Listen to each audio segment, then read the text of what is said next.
ميريت آمونة كانت من النساء البارزات في عهد الملك إخناتون، ولها مكانة دينية كبيرة داخل البلاط الملكي. لم تكن ملكة متوجة مثل نفرتيتي، لكنها شاركت بفعالية في الطقوس المكرسة للإله أتون، إله الشمس، وكانت تظهر في النقوش والتماثيل بجانب الملك والملكة أثناء تقديم القرابين والأناشيد والصلوات اليومية. كان دور ميريت آمونة دينياً بالدرجة الأولى، إذ ساعدت في الإشراف على الشعائر اليومية داخل المعابد، وشاركت في ضمان استمرار النور الإلهي الذي يرمز إليه أتون، مما جعلها حلقة وصل بين الملك والإله. تظهر النقوش أنها كانت تمسك بالعناصر المقدسة خلال الطقوس، وتعكس البركة والحماية لكل من الملك والشعب.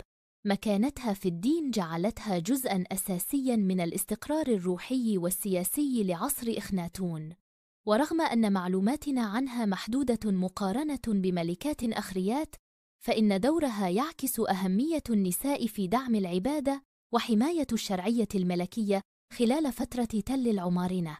ميريت آمونة تظل نموذجاً للمرأة المقدسة التي لعبت دوراً دينياً فريداً في مصر القديمة.